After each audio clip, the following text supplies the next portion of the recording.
Assalamualaikum, salam sejahtera dan selamat kembali ke channel Abang. Terima kasih sangat-sangat sebab terus bagi sokongan untuk Abang bercerita kes pengalaman-pengalaman daripada ramai orang untuk kita jadikan iktibar. Dan sewaktu Abang tengah setup studio kecil Abang ni, Abang nampak MBPO, Kowe, pintu bilik air, dan Abang tiba-tiba teringat masa mula-mula Abang buat cerita-cerita seram, ceritakan kisah-kisah seram. Sebenarnya Abang punyalah mengelak nak ceritakan kisah seram sebab Abang ni bukanlah orang yang berani. Tapi bila tengok barang-barang tu semua rasa macam mengimbau. Tak sangka rupanya disebabkan kisah seram lah YouTube Abang mula dikenali. Jadi hari ni Abang nak cerita tentang dua kisah sahaja. Tak banyak kisah, ada dua sahaja. Cuma dua kisah ni agak panjang dan menarik gila. Abang boleh cakap kisah yang pertama ni bila Abang dengar daripada seorang bekas tentera ataupun masih lagi tentera sekarang. Pengalaman dia dekat satu hutan di Sarawak, nanti Abang ceritakan, memang menarik gila Abang rasa.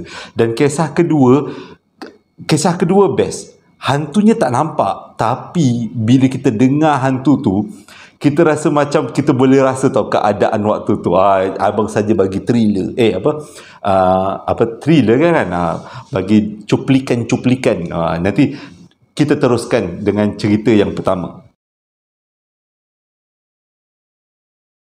Cerita yang pertama ni disampaikan oleh seorang askar ataupun bekas askar kalau tak silap Abang, tapi Abang gunakan kata ganti nama iaitu Ma'aruf, salah satu nama yang dicadangkan oleh penonton-penonton. Nama sebenarnya orang lain lah.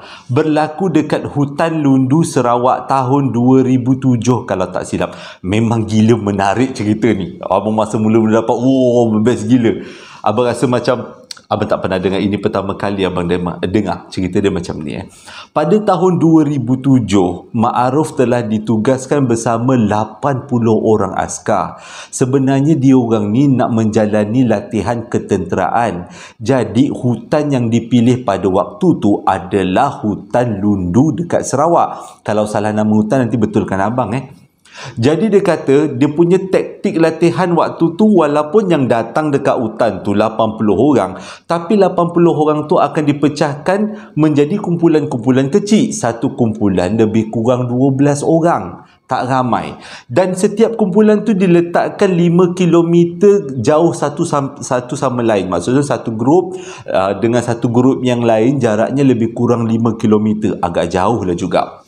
Dan mereka diberi 3 hari untuk sampai ke titik penamat daripada titik mula.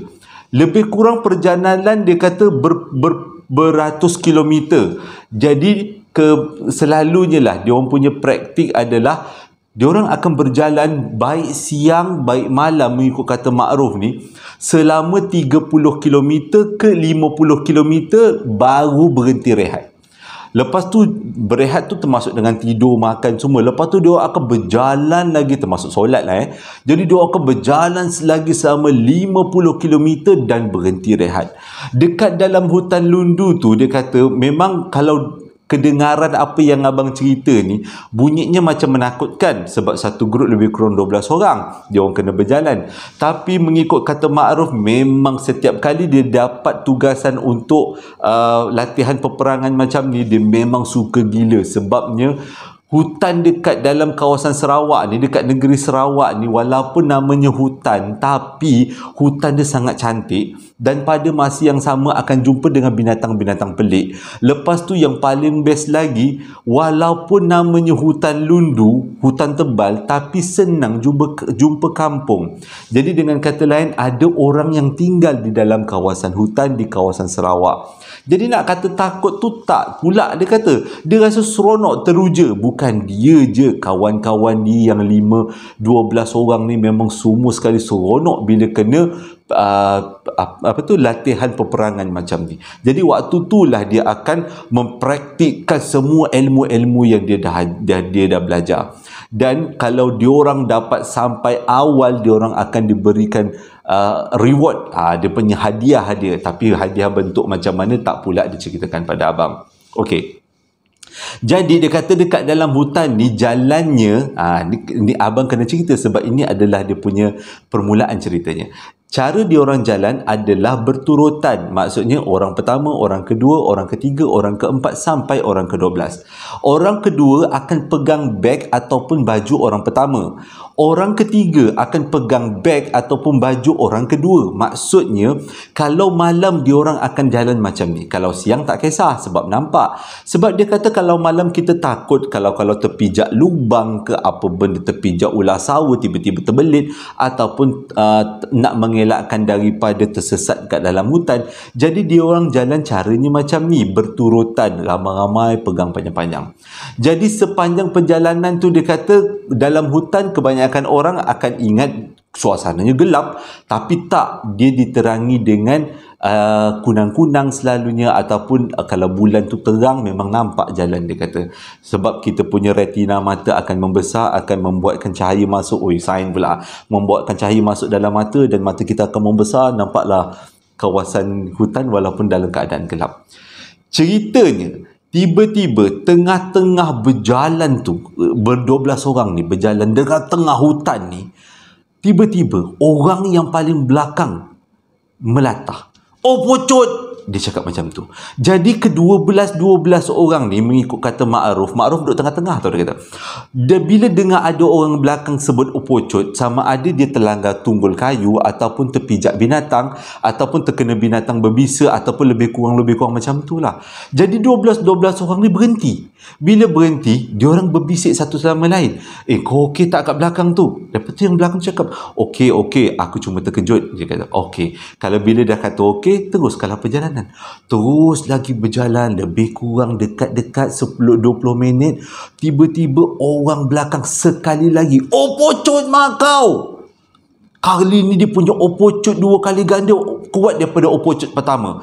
Jadi orang yang paling depan yang pegang lampu suluh, jadi orang yang paling depan tu berhentilah. Semua orang pun diminta untuk berhenti. Jadi bertanyalah, diorang tanya dengan orang belakang tu, "Weh, kau okey tak yang belakang ni?" Dia kata, Okey, aku cuma terkejut." Dia kata 2 kali dah dia kata terkejut. Cuma tak tahu apa yang diterkejutkan. Okey. Jadi bila dah 2 kali terkejut, ketua minta orang belakang tu bertukar tempat dengan orang lain. Sebab mungkin yang belakang tu dia ketakutan ke apa, sebagai ketua dia mestilah ada sensitivity. Sensitivity yang orang belakang tu mungkin dalam keadaan terkejut atau takut atau nampak apa-apa. Jadi diorang pun bertukar lah.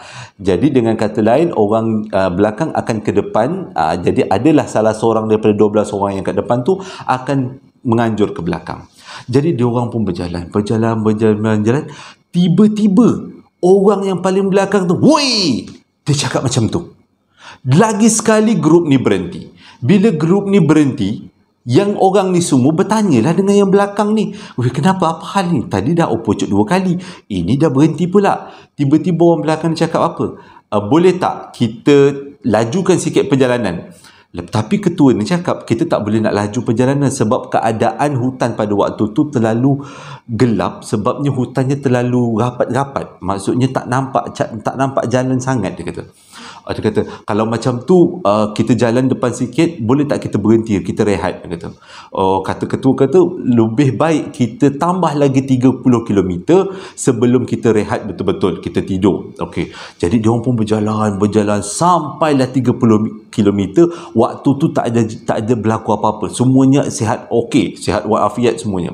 Jadi bila selepas 30 km tu pun ketua bagi arahan untuk dia berhenti, semua orang berhenti, dirikan kemah, tapi bukanlah kemah apalah, macam kemah ponco. Tahukah kemah-kemah askar yang ada bumbung aja, dia tak ada dinding-dinding, tak ada. Dia kata Ma'ruf waktu tu dah berapa hari dia orang tak mandi, dah 1 hari 2 hari dia orang tak mandi, sebabkan nak kejarkan masa supaya sampai sebelum hari keempat. Hari ketiga diharap semuanya dapat sampai ke checkpoint. Jadi sebab tu dia orang tak banyak berehat. Jadi bila sampai dekat tempat rehat tu, kawan-kawan dia ada juga yang selidik lah. "Apa hal tadi kau opocut?" Dia kata, tak ada apa-apa. Dia nampak macam ada sesuatu yang mengganggu dia, tapi tak nak pula dia bagi tahu. Dan pada masa yang sama, kawan-kawan pun tanya kenapa yang seorang kawan dia ni tiba-tiba kau kata terjerit, "Oi!" Macam itulah dia kurang. Pun dia tak nak bagi tahu. dia kata, Ma'ruf kata sebenarnya bukan dia orang tak nak bagi tahu, tapi keadaan dia orang sekarang dalam hutan. Jadi kalau dalam hutan dia orang elakkan untuk sebut benda-benda yang tak sepatutnya. Okey.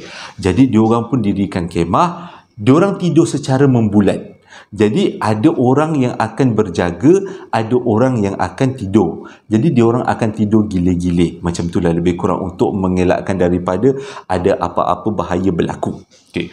Jadi dalam keadaan 12 orang tidur ni, ada salah seorang daripadanya bawa handset sabun. Salah. Handset Nokia sabun. Nokia sabun pada tahun 2007 ni antara handset yang paling digemari ramai lah, yang paling famous. Jadi Ma'ruf tanyalah, mana ada line dalam hutan ni yang kau keluarkan handset, kenapa? Lepas tu dia cakap, aku tak boleh tidur lah, aku rasa macam lain macam je malam ni, dia kata. Jadi aku ingat aku nak tengok gambar anak aku. Jadi kurang-kurang kalau tengok gambar anak dekat telefon tu, dapatlah mengurangkan rasa rindu, dia kata. Sebab tengah training lah waktu tu. Jadi Ma'ruf kata, lantak kau lah, aku nak tidur, dia kata. Okey. Jadi dia orang pun tidur.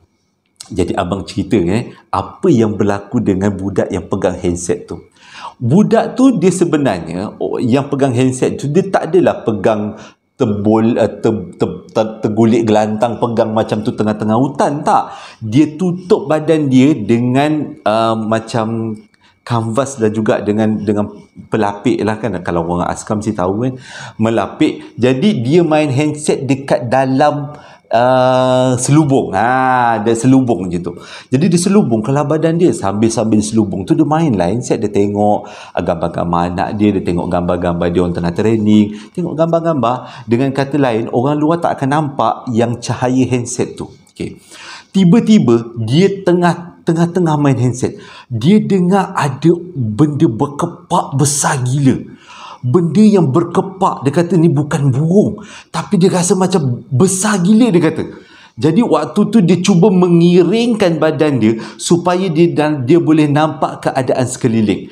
Dia kata waktu tu dia punyalah terkejut, dia nampak seorang lelaki bermuka macam kelawar, sangat besar dan mempunyai kepak yang macam kelawar, sangat besar, tengah berkepak mengelilingi diorang. Keadaan bumbung kemah tu tak terlalu tinggi. Jadi dengan kata lain, budak yang main handset Nokia sabun tu boleh nampak apa yang berlaku. Jadi dia kata pada waktu tu sama ada nak rakam ke tidak. Tapi dia kuatkan semangat, dia keluarkan handset dia. Sebelum dia keluarkan, dia setting kamera, dia setting kepada video, dia sempat rakam benda tu berkeliaran keliling kemah sambil berkepak-kepak. Buk-bak. Dia kata, kepak dia besar gila, macam kepak labah-labah. Salah, kepak kelawar. Dan orangnya memang ada tangan, ada kaki macam manusia, macam seorang lelaki yang agak berbulu-bulu, dan muka dia betul-betul macam muka kelawar. Abang terus cakap Dracula agaknya. Tapi dia gelak, lepas tu Ma'ruf gelak. Bukanlah bang, bukannya Dracula. Rasanya ni makhluk lah, sejenis makhluk Allah Ta'ala yang ada di dalam hutan. Sempat budak tu rakam gunakan handset Nokia sabun, dan di keadaan tu berkekalan selama 10 second, 10 saat lebih kurang macam tu. Sempat dia rakam orang tu tengah berkepak, rakam. Dan lepas benda tu pergi, dia terus tutup handset, dia terus tidur. Jadi waktu tu abang terfikir ada orang yang jaga. Mungkin pada waktu tu yang tukang jaga tu pun kepenatan dan dia pun tertidur lah juga. Jadi esok paginya kecoh bangun. Kau tak tahu aku dapat tangkap gambar apa? Masing-masing tengok rakaman tu. Dan mengikut kata Ma'ruf, rakaman tu memang jelas menunjukkan lelaki kelawar berkepak-kepak keliling kemah dia orang.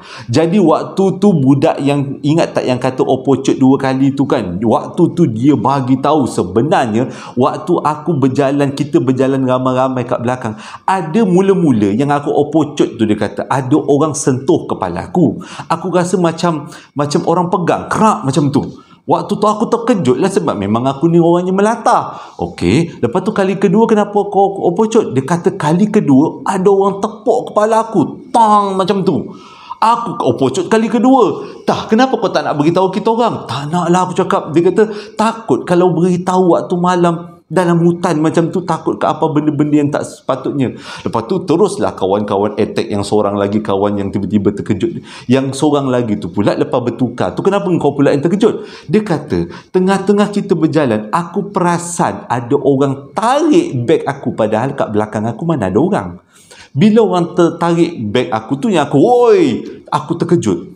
Tapi aku tak berani nak pandang belakang sebab aku takut kalau aku pandang belakang, aku nampak benda yang tak sepatutnya. Jadi aku teruskan perjalanan. Rupanya tak sangka salah seorang daripada diorang dapat merakam benda seperti kelawar, lelaki kelawar dengan kepak yang besar gila, dengan angin. Bila kepak tu berkepak, dia kata angin pun boleh rasa, daun-daun berterbangan, dia kata. Tapi yang lain-lain tu tak sedar sebab tidur. Tapi buktinya dia dapat tangkap video dekat handset sabun tu. Jadi siapa-siapa yang pernah tahu tentang rakaman ni, boleh-bolehlah komen kat bawah cerita. Dan bila abang dapat cerita ni, abang rasa macam wow, selama ni abang pernah dengar dekat hutan Sarawak ada benda macam ni, tapi inilah pertama kali abang dengar cerita yang orang nampak rakaman tu. Jadi apa terjadi dengan diorang? Diorang dapat sampai ke checkpoint sebelum hari yang ketiga, dan diorang heboh, cerita ni heboh di kalangan 80 orang ni, semua tahu cerita ni, semua dapat tengok video ni. Tapi handset Nokia sabun pada waktu tu, janganlah yang anak-anak cuma bayangkan, janganlah macam handset sekarang. Handset sekarang cantik rakaman dia sampai abang boleh buat YouTube kan, gunakan handset aja. Dulu-dulu handset zaman-zaman abang muda, Nokia sabun tu macam gambarnya tak clear sangat, lagi-lagi pada waktu malam. Tapi mengikut kata makruf, memang kalau tengok video tu semua orang tahu itu adalah lelaki kelawar yang besar. Gila, best kan cerita ni? Cerita yang kedua tak kurang hebatnya. Tapi sebelum abang mulakan cerita yang kedua ni, dia berlaku pada tahun 2004. Ingat tak, dalam dua video yang lepas, abang ada cerita tentang kisah sepasang sepupu yang seorang boleh dengar, yang seorang boleh tengok. Ini adalah cerita pengalaman budak yang boleh dengar tu. Ya, jadi tapi namanya abang tukar menjadi Liana. Tukar sikit lah, bagi variety sikit nama. Jadi Liana cerita selepas kes yang dia dengan kakak sepupu dia nampak makcik rockers, yang kakak sepupu nampak, yang dia pula dengar kan. Dan kes tu berlanjutan bila dia belajar dekat UiTM Shah Alam pada tahun 2004. Pada waktu tu, kes ni berlaku waktu tu, dia kata cuti semester. Bila cuti semester, kesemua pelajar boleh balik, diminta untuk balik rumah. Tapi kalau pelajar-pelajar Borneo daripada Sabah Sarawak, diorang diberi pilihan, kata Liana, sama ada nak tinggal dekat asrama sepanjang tempoh percutian, ataupun diorang boleh balik ke Sabah Sarawak. Tapi diorang juga diberi kebenaran untuk tinggal sementara menunggu diorang punya tarikh penerbangan. Tapi itulah yang terjadi dekat Liana. Waktu budak-budak semua dah balik minggu tu, memang hari Jumaat dah balik. Masalahnya Liana dengan 3 orang lagi kawan dia tak dapat nak balik, kena tinggal dekat asrama buat sementara waktu. Sebabnya diorang punya flight adalah pada hari Ahad. Jadi budak-budak yang hari Jumaat semua dah balik dah. Jadi diorang kena tinggal dekat asrama sampai hari Ahad, barulah diorang boleh balik. Jadi pada hari Sabtu tu, dia kata, Liana kata dia ada 4 orang sahabat. Liana dengan Lin Islam, tapi yang 2 lagi, Jenny dengan Janet, bukan Islam. Tapi 4 ni adalah anak-anak Borneo lah. Jadi pada pagi Sabtu tu memang keadaan asrama dah kosong. UiTM Shah Alam waktu tu memang dah tak ada student dah pun.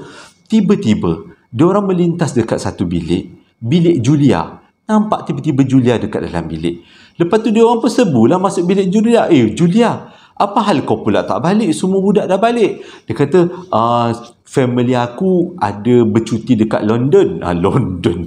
London Family aku bercuti dekat London, family aku balik hari Isnin. Jadi aku tak suka nak tinggal dekat rumah aku sorang-sorang. Aku tinggallah dekat sini. Nanti hari Ahad, hari Isnin nanti barulah aku ambil family aku dekat airport, dekat KLIA, barulah aku balik rumah. Dia kata, rumah kau dekat mana? Dia kata, ya, rumah aku dekat, Linda beritahu, Linda pula, Julia beritahu rumah dia dekat Subang, dekat airport Subang. Lepas tu empat ni cakap lah, "Woi, kita orang ni hari Ahad nanti, esoklah," dia kata, "kita orang nak naik daripada lapangan terbang Subang. Jadi apa kata, boleh tak malam ni kita orang tidur rumah kau?" Dia kata, "Sebabnya rumah kau dekat dengan airport. Jadi esok pagi-pagi tu kau bolehlah hantar kita orang ke airport. Jadi tak adalah kita orang terkejar-kejar pagi besok nak keluar daripada asrama waktu subuh tengah gelap lagi." Dia kata. Jadi mula-mula Julia macam antara macam bagi alasan, tapi lama-lama dia fikir kesian pula dengan kawan-kawan dia kalau kena keluar awal-awal pagi kan. Jadi dia kata, "Bolehlah tidur rumah aku malam ni," dia kata. "Jadi besok pagi korang boleh aku hantar pergi airport, lepas tu aku pergi jalan-jalan lah," dia kata. Jadi dia orang pun kata, "Alhamdulillah lah," dia kata. Itu satu benda yang bagus lah kan. Jadi diorang pun pergi naik bilik masing-masing. Diorang pun pergilah bungkus-bungkus baju, masuk dekat dalam nak cerita ni, Julia ni anak orang kaya. Waktu tu, zaman tu 2004, Julia dah bawa kereta sport Honda, dia kata. Jadi ramai-ramai 4 orang kawan dia tu, Linda, Lin, Jenny, Janet, semua bawa hangkut barang naik kereta Julia. Dia pun teruslah bertolak daripada UiTM Shah Alam sampailah ke Subang, sebab rumah Julia dekat Subang. Okey. Jadi bila sampai dekat rumah Julia tu, tengok rumah Julia, ya Allah, dia kata Linda, rumah Julia ni bukan rumah calang-calang. Memang kalau tak Datuk, bapak dia ni Tan Sri, tak pun Datuk Seri, memang besar gila. Lepas tu bercuti dekat London pula kan. Bukan sebarang orang lah. Abang pun belum pernah lagi pergi London. Mahal kan tiket. Umrah dulu. Okey, lepas tu bila dah sampai dekat rumah tu, waktu tu belum masuk lagi tau, dekat depan pagar. Besar gila, dia kata, rumah waktu tu dah petang lah. Dah petang waktu tu. Jadi yang si Linda ni kan, abang cakap dia ada kelebihan untuk dengar kan.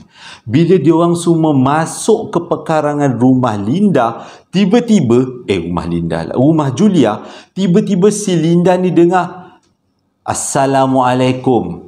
Korang buat apa datang kat rumah orang ni ramai-ramai? Entah anak siapa entah semua ni." Waktu tu Linda terus pandang kiri pandang kanan.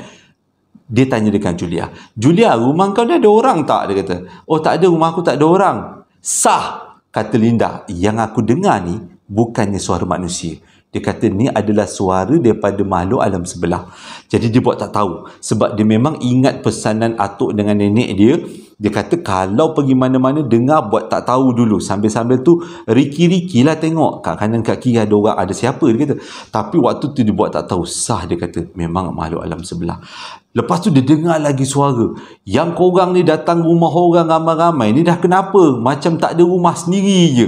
Dia dengar je. Kata Linda, dia dengar je. Benda tu macam mengurut marah je. Tapi tak apalah, dia masuk dalam rumah. Bila masuk dalam rumah, dia orang ni pun duduk lepak dekat ruang tamu. Bila dia orang lepak dekat ruang tamu, berubah muka Linda. Linda jadi macam cuak. Lepas tu Linda pula dah Julia muka cuak. Lepas tu Linda dengan yang lain-lain tanyalah, "Kenapa Julia muka kau cuak semacam aja? Tak boleh ke kita orang nak lepak-lepak kat ruang tamu?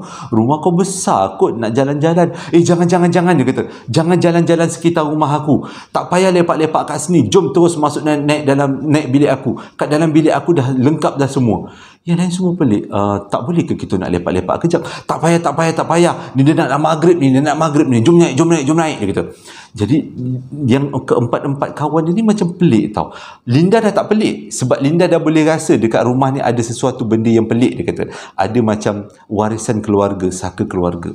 Tapi dah bila Julia dah paksa-paksa macam tu, diorang pun berempat naiklah dekat dalam bilik Linda. Bila masuk dekat dalam bilik Linda terus kunci. Sebelum kunci, Linda dah bagi warning, jangan ada apa-apa tertinggal kat ruang tamu. Jangan nak suruh-suruh aku ambil. Pelik kawan-kawan dia kata.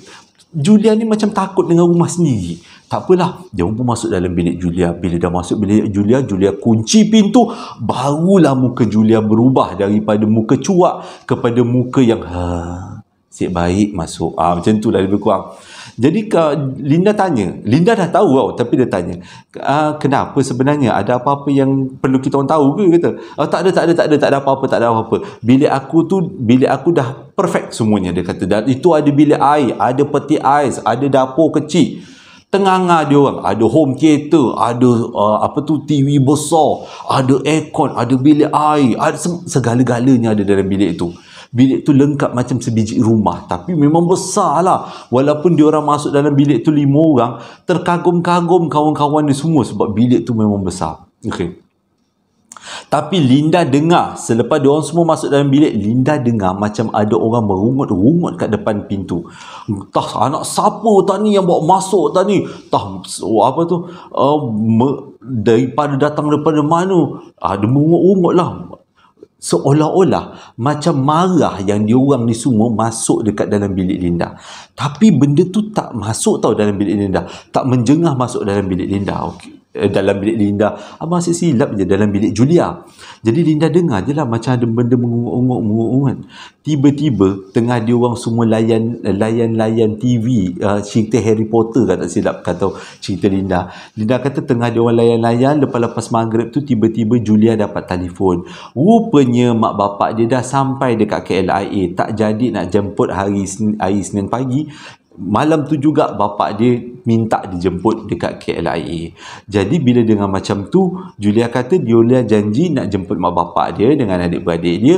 Jadi mula-mula planning dia ni, Linda takut tau sebenarnya. Dia kata, dia cakap dengan Julia, boleh tak kita orang ikut sekali? Tapi Julia kata tak boleh, sebabnya kalau ikut dengan sempitnya, lagipun walaupun ada banyak kereta dekat rumah tu, tapi kebanyakan kunci kereta tu dia pun tak tahu letak kat mana kepunyaan adik-beradik dia.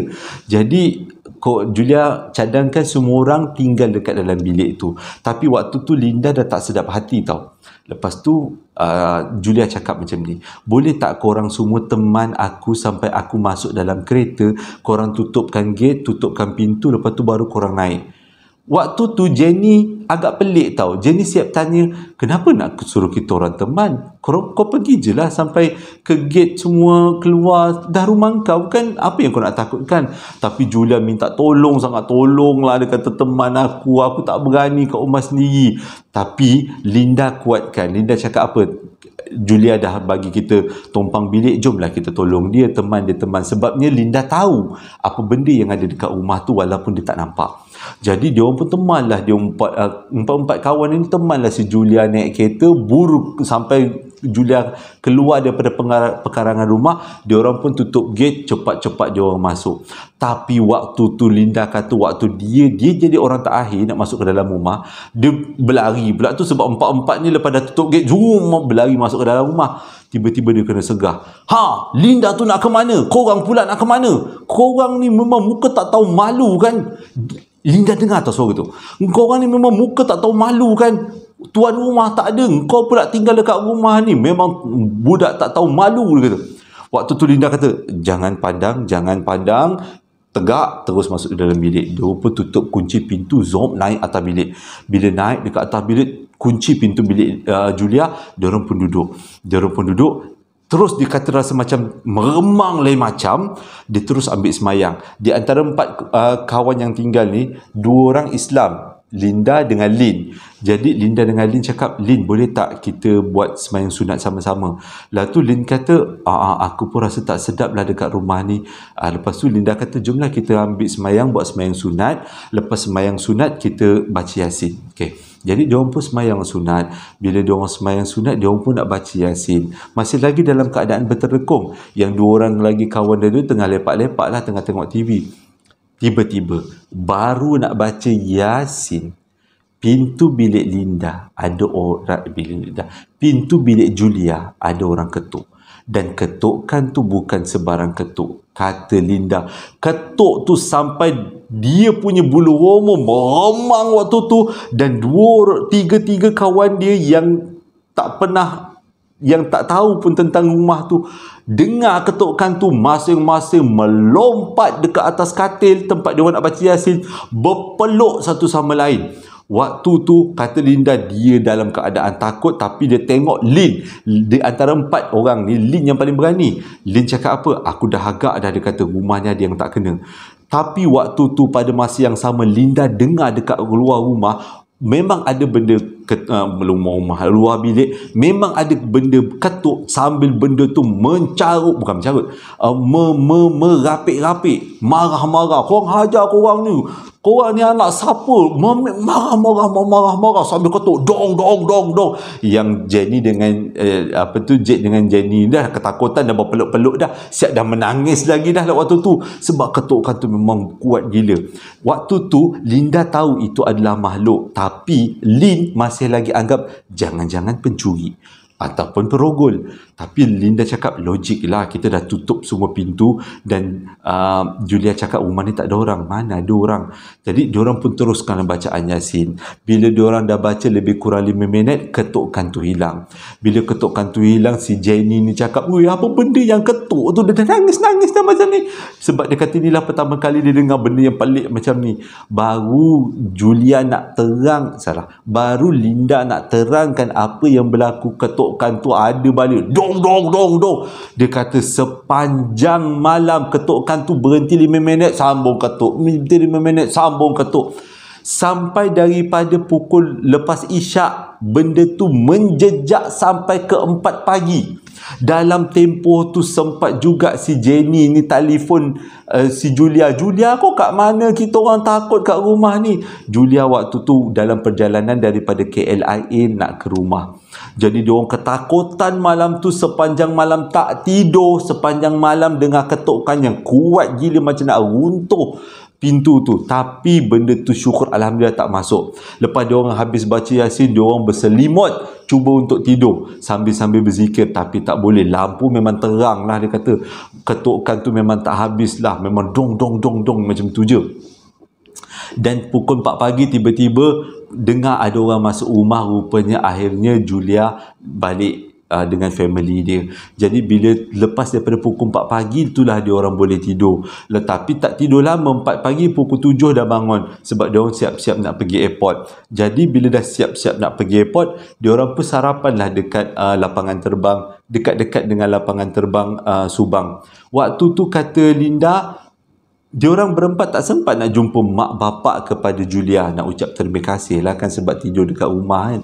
Tak sempat sebab dia keluarga tu masih lagi berehat. Jadi diorang pun pergilah sarapan dekat luar. Bila sarapan dekat luar tu, sambil-sambil sarapan tu, Linda terus tanya dengan Julia, sebenarnya malam tadi kita orang kena ganggu dengan ketukan yang macam nak mati. Barulah yang masing-masing, alah Julia, kau tahu tak kita nak ketakutan. Masing-masing cerita lah kan. Julia minta maaf. Julia kata itulah sebabnya dia tak berani nak duduk dekat rumah tu seorang-seorang. Sebab keluarga belah ayah dia ada membela saka, dan saka tu adalah saka keturunan. Mengikut ceritanya, saka tu lah yang menjaga keluarga dia orang. Tapi Julia kata dia pernah nampak saka tu sekali. Dia macam seorang lelaki yang pertengahan umur. Dia kata lelaki. Tapi dia kata mengikut kata keluarga dia lah, saka tu adalah sejenis jin, tapi jin yang beragama Islam.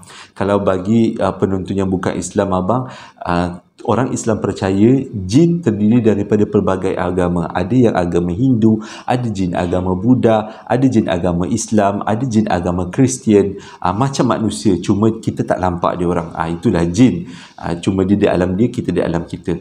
Dan mengikut kata Julia, jin itulah yang beragama Islam, itulah yang menjaga rumah tu.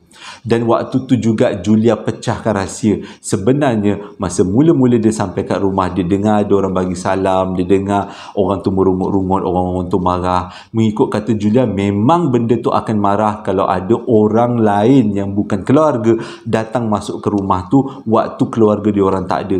Tapi disebabkan semua tak nampak, hanya Julia je yang nampak, hanya Linda je nampak. Jadi diorang tak adalah takut sangat, Julia tak adalah takut sangat sebab dia tak nampak. Tapi Linda kata malam tadi sambil dia ketuk-ketuk pintu, dia mengamuk-ngamuk, dia carut-carutnya kita sebab kita orang tidur rumah kau. Waktu tu kau tak ada. Marah betul, dia kata mana boleh orang luar tidur rumah ni sewaktu tuan rumah tak ada. Tapi Julian minta maaf sangat-sangat, diorang semua tak dapat tidur dengan aman pada malam tu dan terpaksa bangun awal pula dengan keadaan mata-mata bengkak. Jadi kalau korang ada dalam peristiwa ni, baik Julia, baik Linda, Lin, ni bukan nama sebenar Janet, Jade, semua yang ada, bolehlah komen-komen kat bawah ataupun korang pernah dengar peristiwa ni. Rumah ni terletak dekat Subang tapi abang tak tahu rumah yang mana, cuma cakap Subang. Okey, itu saja untuk cerita yang kedua.